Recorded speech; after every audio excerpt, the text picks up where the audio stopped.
11월 4일 목요일 매일 성경 아침 묵상입니다. 오늘의 본문은 사사기 2장 1절에서 10절입니다. 하나님을 알지 못하는 세대라는 제목으로 말씀을 묵상하겠습니다. 첫 번째 단락의 제목은 이스라엘의 불순종과 하나님의 책망입니다. 1절입니다. 여호와의 사자가 길갈에서부터 복임으로 올라와 말하되 내가 너희를 애굽에서 올라오게 하여 내가 너희의 조상들에게 맹세한 땅으로 들어가게 하였으며 또 내가 이르기를 내가 너희와 함께한 언약을 영원히 어기지 아니하리니. 여호와의 사자는 하나님의 말씀을 전달하는 존재입니다. 그가 전하는 말은 여호와의 시점에서 1인칭으로 되어 있습니다. 즉 1절과 3절에 반복해서 나오는 나는 여호와 하나님입니다.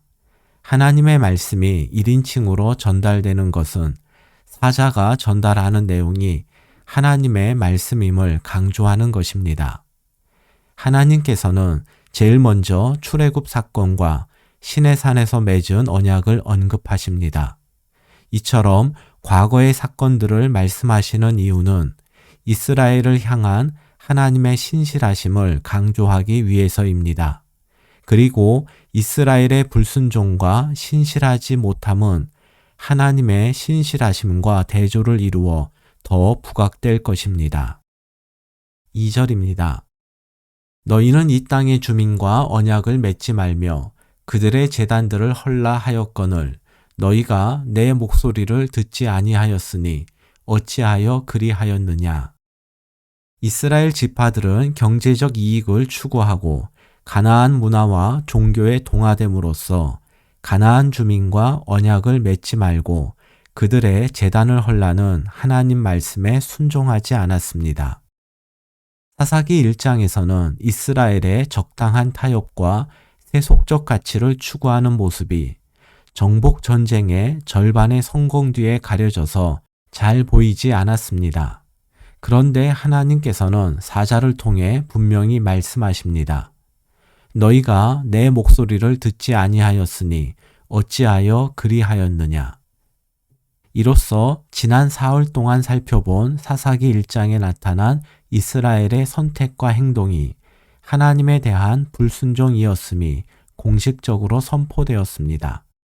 3절입니다.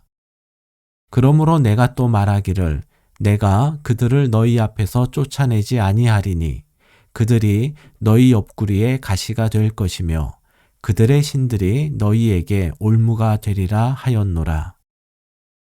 이스라엘의 불순종에 대해서 하나님은 세 가지 심판을 내리십니다. 첫째, 하나님은 가나안 주민을 쫓아내지 않겠다고 하십니다. 이렇게 되면 이스라엘은 계속해서 가나안 주민에게 노역을 강제할 수 있고 가나안의 풍습과 그들의 종교를 따를 수 있습니다.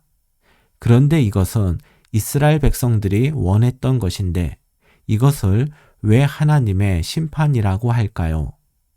하나님이 원하시는 일이 아님에도 불구하고 내가 원하는 일을 계속하게 된다면 점점 하나님으로부터 멀어지기 때문에 그것은 성공이 아니라 하나님의 심판입니다. 우리는 잘못된 길을 가도록 내버려 두는 것을 유기의 심판이라 하는데 그 결과에 대해서는 사도 바울이 로마서 1장에서 자세히 설명했습니다. 로마서 1장 24절입니다. 그러므로 하나님께서 그들을 마음의 정욕대로 더러움에 내버려 두사 그들의 몸을 서로 욕되게 하게 하셨으니. 로마서 1장 26절입니다. 이 때문에 하나님께서 그들을 부끄러운 욕심에 내버려 두셨으니 곧 그들의 여자들도 순리대로 쓸 것을 바꾸어 영리로 쓰며. 로마서 1장 28절입니다. 또한 그들이 마음에 하나님 두기를 싫어하매 하나님께서 그들을 그 상실한 마음대로 내버려 두사 합당하지 못한 일을 하게 하셨으니. 이와 같이 하나님이 원하시지 않는 일을 계속한 결과는 언제나 본인에게 최악의 결과를 낳기 때문에 내버려 둠은 하나님의 엄중한 심판입니다. 둘째, 남겨진 가나안 주민은 이스라엘 옆구리에 가시가 되게 하리라 하셨습니다. 이것은 하나님의 말씀을 무시하고 자신의 편의와 이익을 위해 남겨두었던 것들이 오히려 삶을 힘들게 할 것이라는 경고이며 내버려둠의 결과이기도 합니다. 셋째, 가나안 족속의 신들이 이스라엘의 올무가 될 것입니다. 올무는 새나 짐승을 잡기 위해서 만든 올가미로서 새가 올무에 걸렸다는 것은 곧 죽음을 의미하듯이 어떤 것이 올무가 된다는 것은 그것으로 망하게 된다란 뜻입니다. 이스라엘은 처음에 자신들에게 이익이 된다고 남겨둔 가나안 주민들 때문에 어려움을 겪다가 결국에는 그들의 신들 때문에 망하게 될 것입니다. 그런데 한 가지 이상한 점은 가나안 주민이 섬기는 신은 실제하지 않는 우상일 뿐입니다. 아무것도 아닌 우상이 어떻게 이스라엘을 망하게 할 수 있을까요? 이것은 이스라엘의 불순종이 단순히 경제적 문제나 문화의 문제가 아니라 신앙의 문제임을 알려주는 것입니다. 이스라엘이 가나안 족속과 함께 살아서는 안 되는 이유는 풍습과 문화가 달라서가 아닙니다. 그들의 종교 때문이었습니다. 만약 라합처럼 가나안 주민들도 이스라엘과 함께 하나님을 섬기고 예배한다면 그들은 배척의 대상이 아니라 함께 살아갈 형제가 되었을 것입니다. 4절과 5절입니다. 여호와의 사자가 이스라엘 모든 자손에게 이 말씀을 이르매 백성이 소리를 높여 운지라. 그러므로 그곳을 이름하여 보김이라 하고 그들이 거기서 여호와께 제사를 드렸더라. 심판의 메시지를 들은 이스라엘은 소리를 높여 울었습니다. 그래서 여호와의 사자를 만난 곳을 우는 자들이라는 의미를 지닌 보김이라고 불렀습니다. 이스라엘은 우는데 그치지 않고 하나님께 제사도 드렸습니다. 그런데 울음과 제사만으로는 이들이 하나님의 심판 선언을 듣고 회개했다고 단정 지을 수가 없습니다. 왜냐하면 참된 회개는 후회의 감정과 눈물로 드리는 한 번의 예배가 아니라 생각의 변화와 함께 삶의 변화 여부로 알 수 있기 때문입니다. 안타깝게도 오늘 본문 이후에도 이스라엘의 불순종이 반복됨을 볼 때 이스라엘의 눈물과 제사는 온전한 회개라 할 수 없습니다. 두 번째 단락의 제목은 여호수아의 죽음과 다른 세대의 출현입니다. 하나님의 심판 선언 이후 사사기는 마치 다시 시작하듯이 1장 1절처럼 여호수아의 죽음을 언급합니다. 사사기 1장에 기록된 지파별 정복 전쟁은 여호수아의 죽음 이후에 일어난 일입니다. 따라서 2장 6절부터 10절은 여호와의 사자가 하나님의 심판을 선언한 사건보다 앞서 위치합니다. 우리는 사사기 1장을 통해서 이스라엘이 하나님께 불순종한 이유가 그들이 경제적 이익을 추구하고 이방 문화와 종교에 동화되었기 때문임을 살펴보았습니다. 그런데 이것은 겉으로 드러난 이유이고 보다 근본적 이유는 따로 있었습니다. 7절과 8절입니다.